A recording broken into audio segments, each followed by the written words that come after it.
Hello everybody, welcome back to another episode of our 4th Age Total War Tharbad campaign. We are in the wilds of Dunland, and this battle is, just to remind you of the stakes here, we're attacking an army outside of the settlement of Dunhold, which is right over there. The settlement has a garrison, and so when we attack this army, this garrison is going to show up as reinforcements, probably somewhere right about here in that corner, I guess. And if we defeat both of them and don't leave any survivors, or don't leave, kill the sort of the magic number of survivors, which is like 85% or above, and make sure that no family members survive, then we can just walk into that settlement of Dunhold. So that is the goal here right now. And we've got an army that might be able to handle it. We've got, as you can see, a couple of units of our light, fast cavalry. We want to mostly use them to chase routers so they don't run back to the city. We've got a front line of mercenaries here, Dunlanding mercenaries for the short-range javelins. Also front line just because they're going to soak up some arrow fire with those shields. And then mercenary bowmen just because they are also mercenaries. In the sort of middle line here, we've got pikemen, we've got axemen, we've got spears of the bridge, more axemen, we've got our very nice mariner swordsmen, and then more spears on the left. And then in the back here, we've got 3 units of mariner bowmen, and then our archers and the cavalry and the bodyguard. And so I'm sort of trying to predict where the defending army is going to appear. They could be right here. And if they are, then this is maybe not our best position. I mean, we don't have a lot of great positions, honestly, because, you know, going up the hill is going to be very annoying. What I think I might do, actually, is just kind of forget that army and go right there. We're going to go for the city. We're going to try to stay out of range of their arrows. Let's see where they were first. Okay, they're high up. We could have gone up there. What I want to do is try to take out this garrison. We'll go down here. And I don't want to expose myself to all the javelins and arrow fire that are going to come from the army on the hill. Let's see what they have, actually. They've got a decent number of cavalry units of their own, and these guys are really, really nice. Dunland has a lot of nice, cost-effective units, you know, extremely cheap and very effective if used well, and these are some of the best, I think. Just this light cav unit. What makes them so good is that in addition to having javelins, and I think they have skirmish sort of as a default thing, they also have spears as their secondary weapon, which makes them really a lot more dangerous in melee, at least for that initial charge. And they got shields, so they've got a lot of advantages over our own cavalry, and I'm really not relishing taking them on. But this is a captain-led army, so no family member, so, you know, that's nice. I don't know if they have any archers in this. They've got, you know, all the javelins they could want. You know, these guys, there may be some other stuff. I can't remember. I looked at these armies. You know, I compulsively, you know, check each army before starting the battle, but I always forget what I just looked at. So let's see. The trick here is they're going to get up to that hill before we do. I think we got to run if we want any hope of engaging them before they just get to the top of the hill. And, you know, we may not anyway. We may not make it.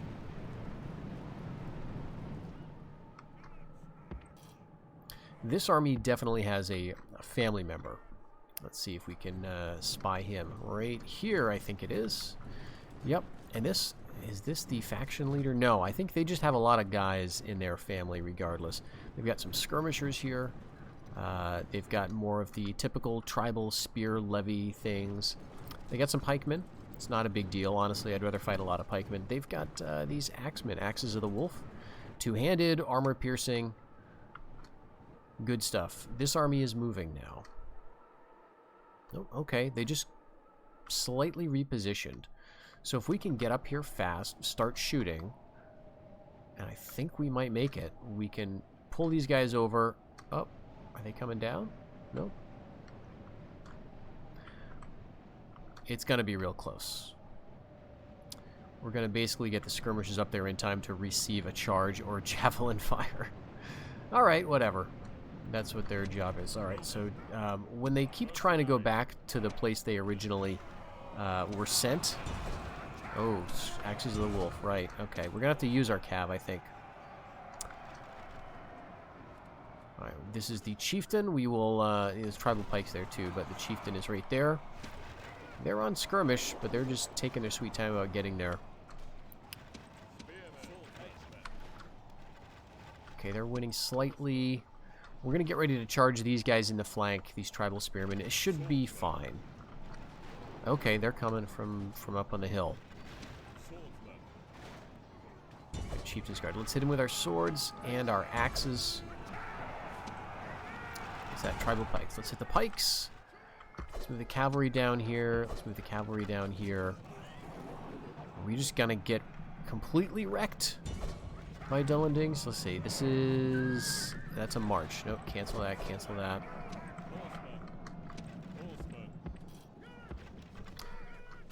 This is why I hate fighting Dunland. You take a lot of losses to just skirmishes.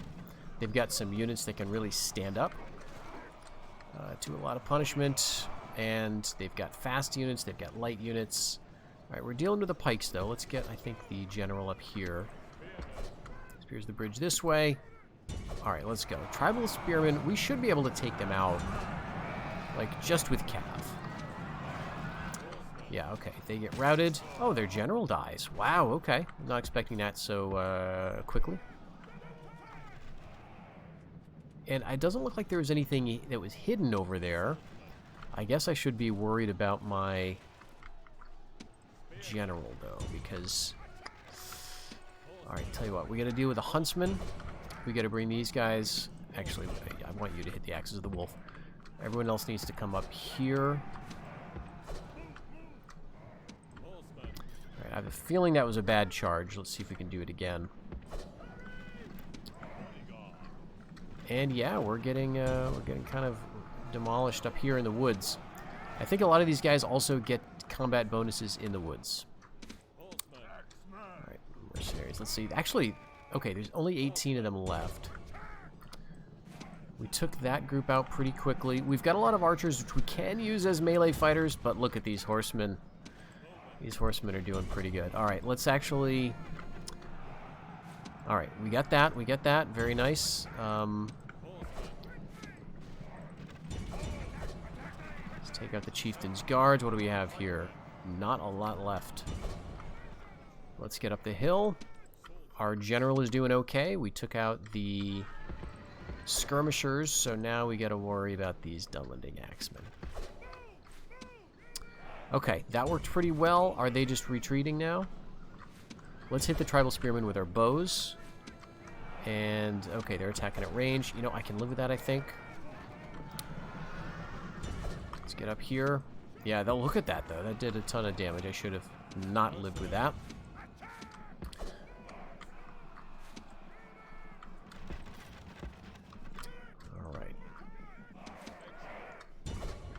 We just need them to stop and fight something, and then we will hit them with our cav. General's still doing good. Their general is still alive, but this should be the kind of army that, if we kill the general, that it will crumble. Let's have you support you, and you go there. Okay, right, these are axes, so we should be hitting them.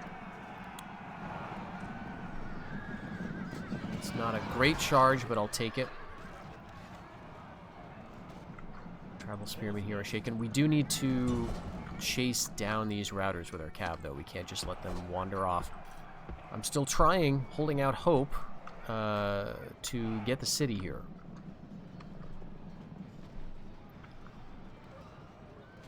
Oh, geez, we're down to 10 men, though. Alright, so we need to make this happen faster. Okay, let's take you. You've got 14 left. Get him in the back. Oh my gosh. Alright. Alright, that's just 6 men. I think we can deal with it. Alright, great. We got a break here. Take those axemen out. Alright, I think we can afford to bring the cav down here as well.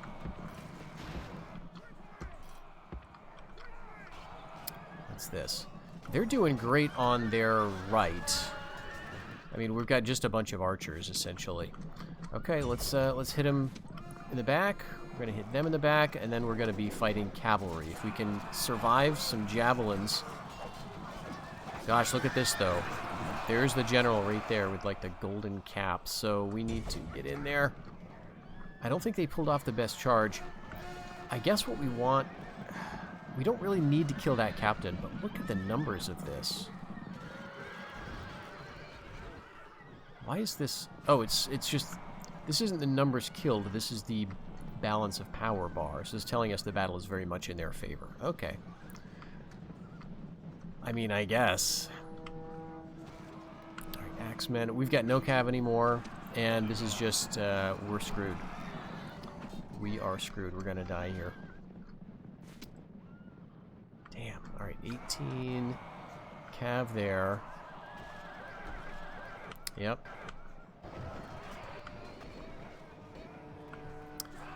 Oh, let's just get it over with. Oh, this is so disappointing. Well, this is going to add a nice little bit of tension into the Let's Play, right?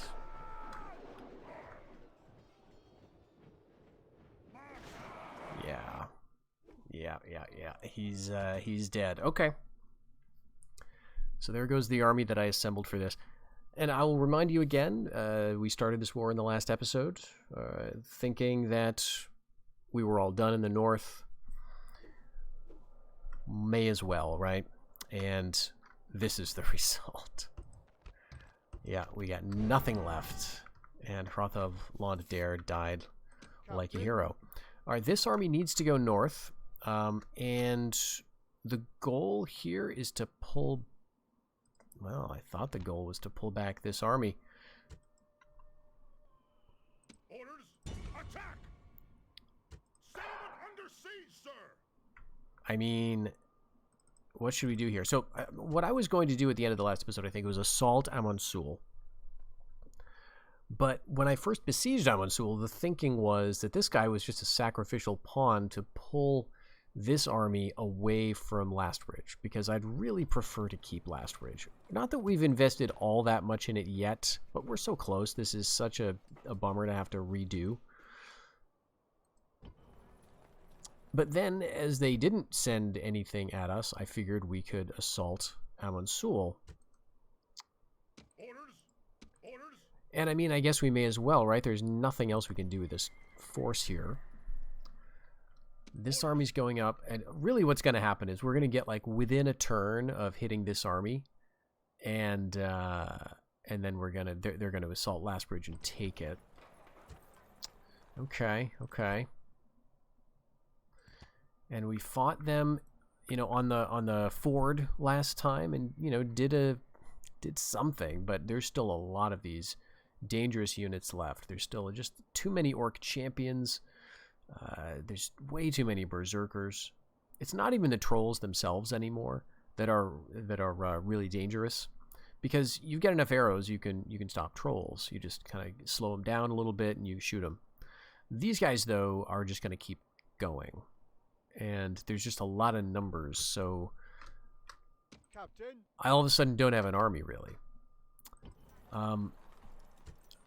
That's right. We were retraining all of these guys. Okay.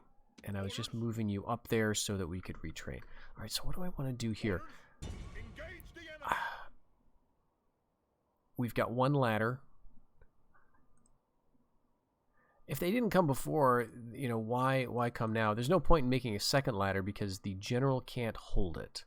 He's an infantry unit, but he's also the general, which means he's, instead of... well, he can hold it, but he can never put it down. So if I build two ladders, one will be given to the general. And in fact, one of these may well be given to the general. So maybe I better make two, actually. Because I don't know how the game will allocate which unit gets the siege equipment. So if one ends up in the hand of the general, what you're going to find is that you can't put it down. Because the button to do stuff, to put down siege stuff, is the same as the button to do everything else, which, like, you know, special abilities, or in the case of a general, the rally button. And yeah, the rally button in that case will override the siege engine thing. So we're going to just wait, actually. We're gonna wait. We're building more stuff desperately. We're building more armies. So, yeah, I guess that's that. We're gonna just sit tight. We're gonna actually go ahead since we've all of a sudden got a lot more money to spend.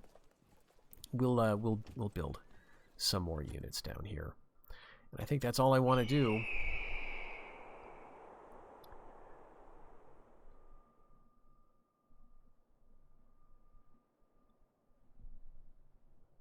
Now, I get those units retrained in Tharbad. That should be like kind of an instant army, right? All right, what's this? All right, now they got all the rams. All right. Oh, this is so disappointing. Because I could, bring these down to Tharbad and get them all retrained really fast.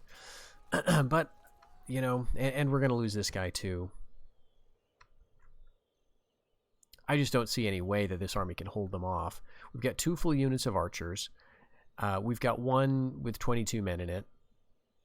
We've got 31 cav, which is kind of nice. And then we've got this guy, but I just don't see it. All right. And it's almost more of just a pain to send this army up there now, but I think we have to. So let's see. We've got room for 12 units. So we could take 1, 2, 3, 4, 5, 6, 7, 8, 9, 10, 11, 12. Let's do that. We'll take all of the units. Now we've got a full stack. We're going to go up here. We are going to assault Amonsul because why not?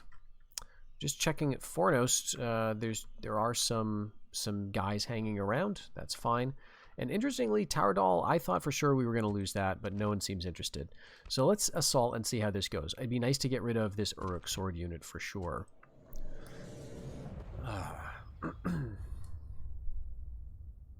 It's not that that Weathertop is really going to give us,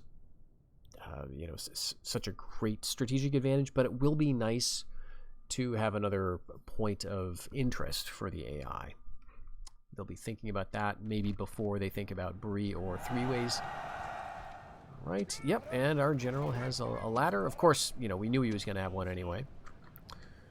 Horsemen, I guess, can be here. There's 2 gates in this type of fort.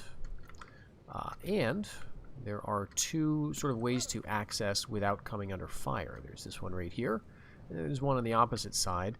So I'll put the archers up here. Can we do that? There we go. I think we can turn them, yes. Alright, that's as close as they can get. And then because as you can see, we've got the rally troops button. But I'm going to put them, I guess, right there. And we'll go right for that. There should be no ranged units here. And all we're going to do is get up to the walls. I don't think we're going to use this cav, but let's get him kind of close anyway. So yeah, this is a pretty straightforward kind of operation. As long as no one decides to fight us, and they probably won't because they're going to be defending the plaza, which is inside the fort entirely. So these forts, you tend not to see the AI set up on the walls. Outlanders are at the walls! Now bravery and steel will be tested as our men fight over the defenses.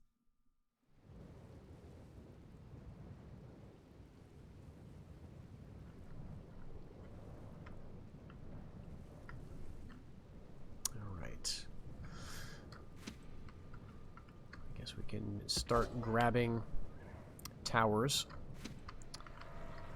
I'll go this way. Our soldiers have Nice. captured the walls. Now is the time to press on and capture this place. Now we might not even need to shoot any arrows here. It might just be enough to capture these gatehouses and let the ballistas do the work for us.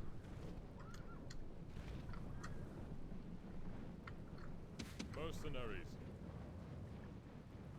But if it gets like down to the wire, we can, I guess, send some people in. And we've got the general here, and he's not going to be around much longer. So if he needs to, die heroically, that's fine.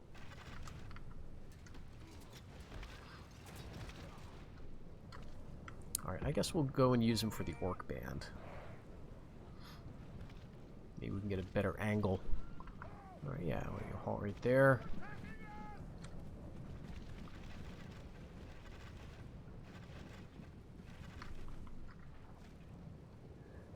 So yeah, you feel bad, but also not too bad. Because what were they doing with that big stack anyway? That full stack was completely untouched. Those units that Adunabar just brought down to attack Last Bridge had been doing nothing in the north. Nothing at all. Now, sometimes players will see something like that, like a full stack come out of the fog of war, and they will think, and I understand this line of thought, that this is the AI cheating.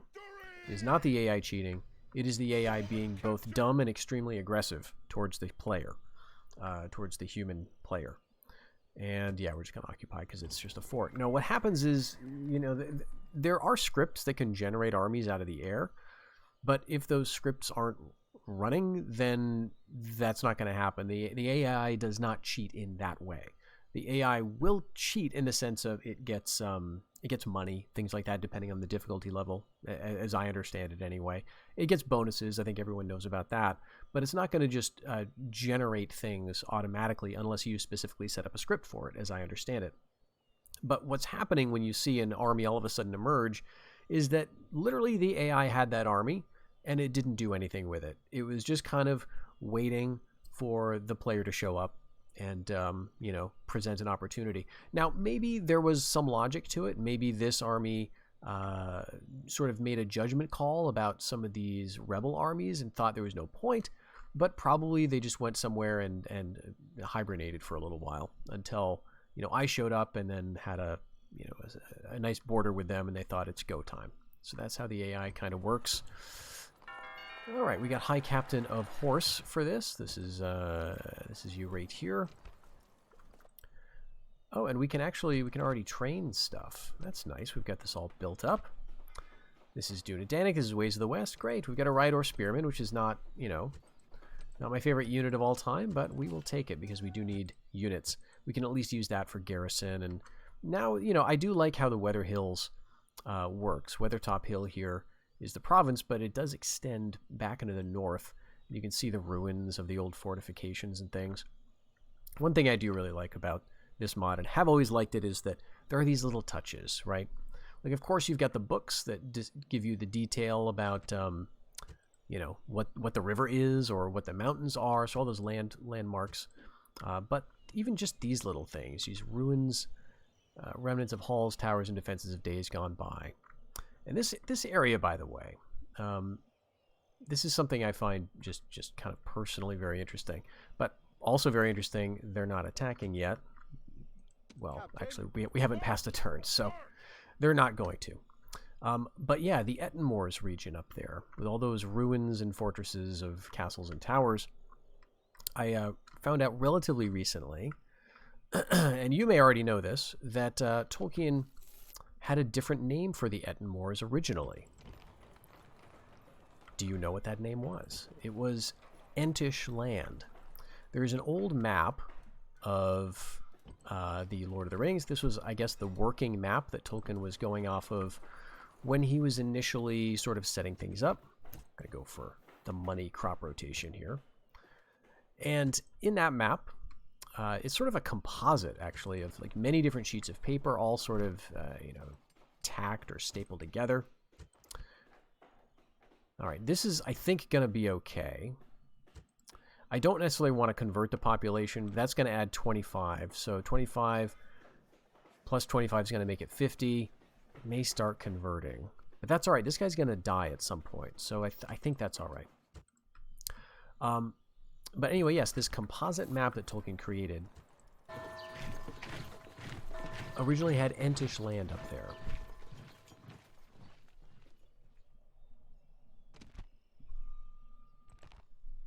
Yeah. You know what? I don't have the heart. I'm sorry. You may want to watch a Last Stand, but I just don't have the heart for it. We're going to auto-calc. We're going to lose. That's all right. There's just no way I was winning that. It just would have been a long, long, annoying battle. And now they're going to go for Tardal. Okay. So what's going to happen now, though, at least, is they've got a big army in Last Bridge. We've actually got 2 scouts in here. Public Order's still fantastic, but they may move some of these guys out. And when they do that, it's going to be opportunity time for us. So we move over here. Let's see. We may want to switch some cav over to here. I'll think about that.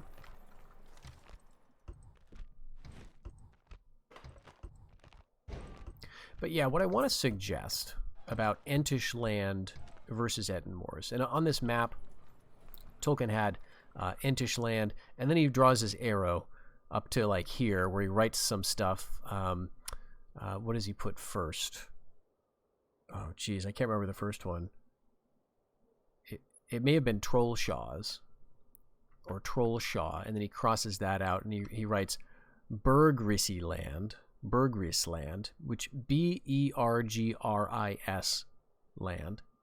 That one's interesting too as an idea, because the middle part, RIS, is a shortened form of Risi, RISI, which is, geez, I want to say, is it Norse? It appears in Old Saxon anyway. This is a word for giant in, Scandinavian languages, I guess. Scandinavianese, if you will. Risi. Rizzi. I don't know how to pronounce it. Valor could help me out there, I'm sure. I'm sure he knows what I'm talking about. But Risi is a word for giant. And it's actually kind of closely related to the word for ent, not in etymology, of course, but in sense, in what both of those words apply to. The ents that Tolkien created, of course, have nothing to do with the trolls, except they kind of do, in the sense that they both kind of originated from the same source, so to speak, as Treebeard suggests. Trolls are created in mockery of ents. But apart from that, they're very different creatures. And in Old English as well, ents and ettins, or Jotuns, which is the Old English form of this word that we see in Ettendale here, they were, monstrous, trollish figures. But the entas in Old English were not. They were not monstrous necessarily. They were often human, in fact. We translate the word ent as giant, but I think that's a fairly inadequate translation, because it is used for a whole host of figures. One of the most interesting being Nimrod, who's the supposed builder of the Tower of Babel, in fact.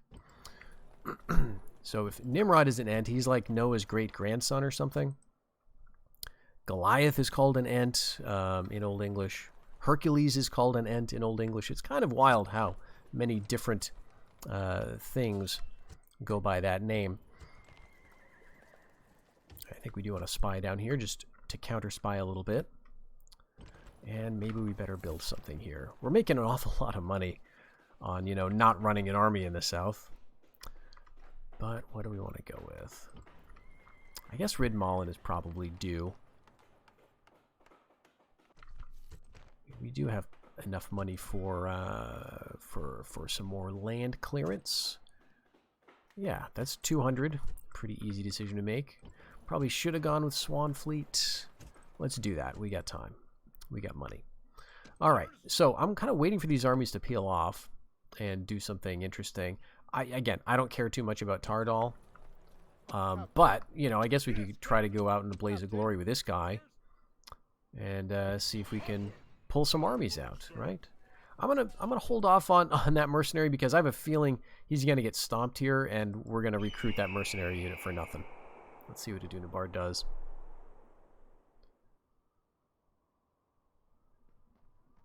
Yeah. Okay, fine. This guy has served his purpose. Okay, I'm gonna do the AI's lame thing. Oh, but I can't because I don't have movement points. So I'm kind of stuck. Well, it says I can withdraw from it. Let's try it. We'll fight on the battle map, and then I'm going to immediately just withdraw. And then we'll see if we can sort of slow walk back to the border of our province. But yeah, Bergrissi. Tolkien, it's like when he originally named the Ettenmoors Entish land, he sort of seems to have known that there was something off about that name. And I'm going to suggest, and I don't know if this is true at all, that he did that map and named that place Entish land before he knew what the Ents were. Simply because, from what I know of how Tolkien worked, he didn't plan everything ahead, right? Like stuff is crazy in Lord of the Rings if you read the early drafts. And so he had no idea about the Ents probably until he got down to Fangorn in the story. All right, yeah, we're not actually fighting. We're going down here. So it's almost like you know, he knew the word The enemy Ents, have brought up more men. and he decided, all right, yeah, maybe I'll throw this word in there. And Entishland, sure, this kind of means giant, right, in Old English. Yeah, okay. But the fact that he, you know, scribbled out a couple of other options for the name and eventually settled on Etten Moors suggests that, to me, he knew that there was this kind of meaningful difference in the associations that were proper to creatures like Ents in Old English, which could sometimes be human, and also Jotunnes, which were more consistently monstrous. Jotun, by the way, is a word that is applied to Grendel in Beowulf. And I think the reason that there's kind of confusion between those terms today is that Jotun, as I pronounce it in Old English, I'm not sure if I'm pronouncing it right, Captain. but it is very similar, and in fact cognate with Captain. Jotun, right? The Old Norse term. All right, you know what? I don't know if I can take on these guys. But with 2 archers, I think I can. You know what? Let's do this. We'll do it won't be a heroic last stand anymore. We're going to save Tardal. Go right here. Boom. And we're going to take this fight. I can't remember who's in the city, but it's probably nobody spectacular. But we've got our infantry bodyguard there. We've got some medium cav, a couple of archers, and then one other thing. I think we can do this. But yeah, I think, you know, English-speaking people tend to know Jotun means giant in, like, Norse or whatever, Icelandic. And so we tend to think, okay, that's a giant. Ent means giant. And it does, right? I don't want to suggest that Ent was, you know, a human being 100% of the time, but it does translate the word gigant in, you know, several biblical contexts. So the giants in the Bible were, according to Old English writers like Alfrich, Ents. Okay, we are attacking the cities like over there. I just want to be out of the woods. Be out of the woods here. Reinforcements have arrived, but are they in time to take part in the battle? Okay, yeah, this will be fine. They will be in time because I'm going to take my time. They will be in time to take part in the battle. I don't like the hill, but I don't think we have... I think that's kind of shut off. Yeah, I guess we can get over there. Oh yeah, it's 1 archer. Okay, that's fine.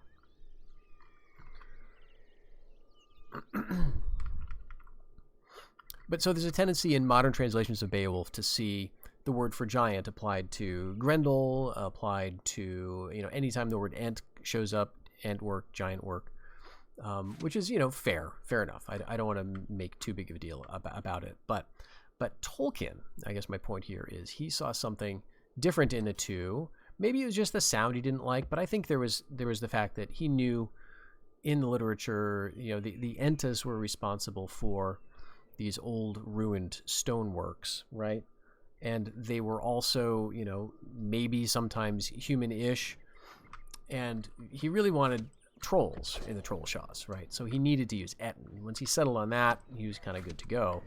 But I think there's also a reason why he first came up with the word Entish land. I think there is a reason to it. Certainly not in the context of his own Ents that he created in the story, but just in the context of that other association of the Entas in Old English, which is with that old ruined stonework.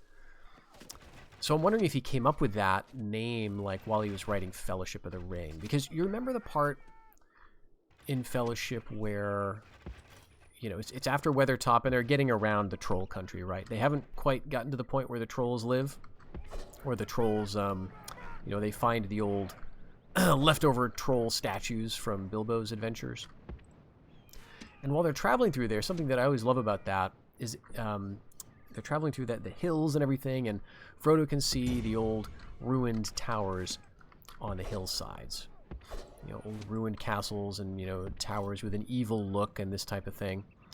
And I always like that. That landscape seems, you know, kind of cool. Very evocative. It's kind of rainy, miserable.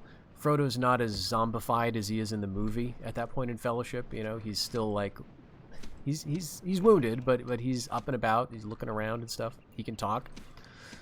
And it's like, you know, several weeks of this journey in this miserable, hilly, cold country. All right, I think we can do that. And just the set dressing of seeing these old towers and, you know, old ruins on the hilltops. Very, very cool stuff. But that kind of landscape is Entish, in the Old English sense of Entish, right? In the sense of this is a landscape that was built by people who were from long ago. Now, of course, from the perspective of the English, the Anglo-Saxons who used the word Ent, there was really maybe a lack of knowledge about the people who built those places in some cases. And that's true for you know, Frodo as well, as they're looking at those towers and ruins on the hilltops. He asks Strider, you know, did trolls build this? Strider says, no, trolls don't build, which is also true in an Old English context. Trolls don't build stuff. Jotuns do not build things. You will never see in Old English poetry or prose that a Jotun was responsible for building anything. A wall, an old ruin building, whatever you want to say.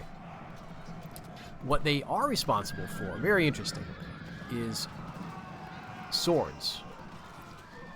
So, Ents are responsible for the buildings. Jotuns are responsible for the swords, or some of the swords. There's 3 in particular that earned that designation. Eld sword Jotunish, or Old Ettinish sword. And so that is a distinction. And to blur the lines further, one of those 3 swords is the sword that Beowulf pulls off of the wall in Grendel's lair, if you're familiar with that. He pulls that off the wall and uses it to kill Grendel's mother and then to behead Grendel himself in the lair. The blade of that sword melts, and then he brings it back to Hrothgar, of course, hands it back to King Hrothgar. And when he hands it back to King Hrothgar, that sword is no longer described as an Eald sword Jotunish. It is instead an Enta-Uwerk, an Entwerk. So it sort of switches, right? The language switches. Now, why is that? I've got this theory. This is my theory on this.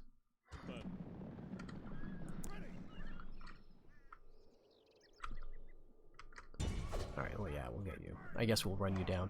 So my theory is that Jotunish stuff is aggressive, right? Swords. They're monsters. They make big screw-you swords that are good at, you know, killing monsters or monstrous people in some cases, it seems. And Entish stuff is broken. Entish stuff is ruined and fragmentary. Oh, nice. Hero of the Dunedain, yes. Yes, Argileb of Ethir Gwaithlo of the mouths of the Gwaithlo River. You have not a trace of Dunlending blood or Eriadorian blood in you. You've got a pure-blooded hero of the Dunedain here. Awesome. +4 morale. Oh, you know, the shame of this, though,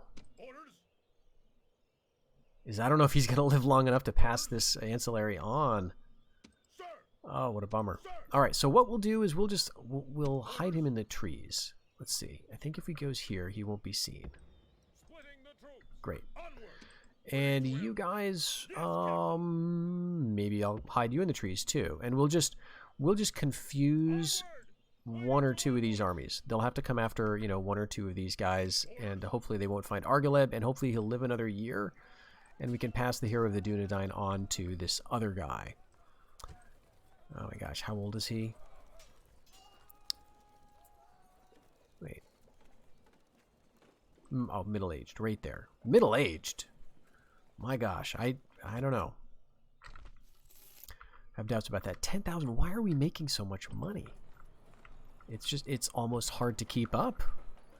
Okay, so then let's go with the Lord's Barracks. Now we're going to finally be able to get our city longbowmen and our merchant guard. And we've got 1 longbowman in here, in fact.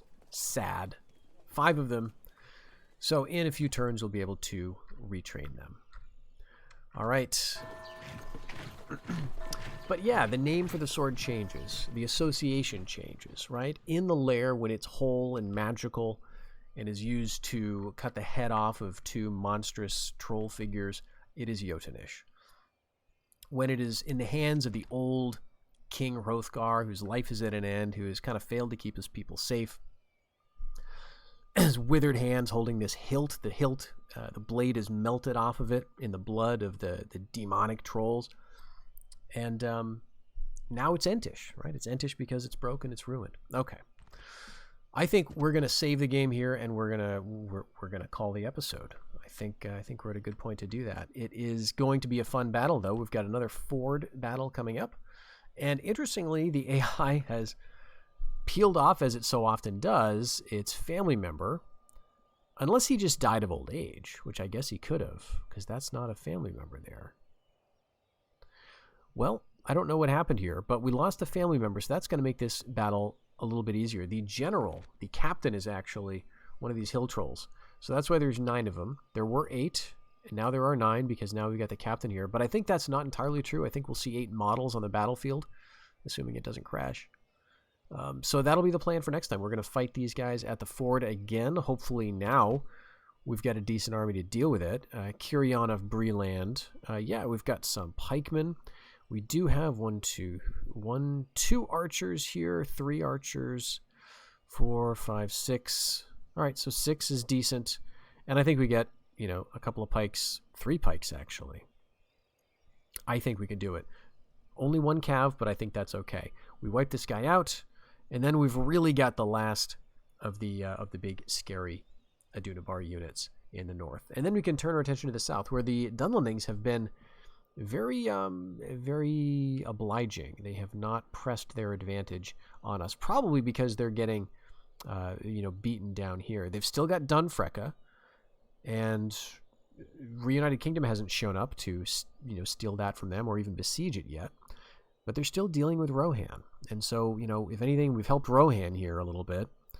But hopefully in the next episode we'll be able to turn this around. So hope you enjoyed. Thanks for joining me, and I'll see you in the next one. Take care until then.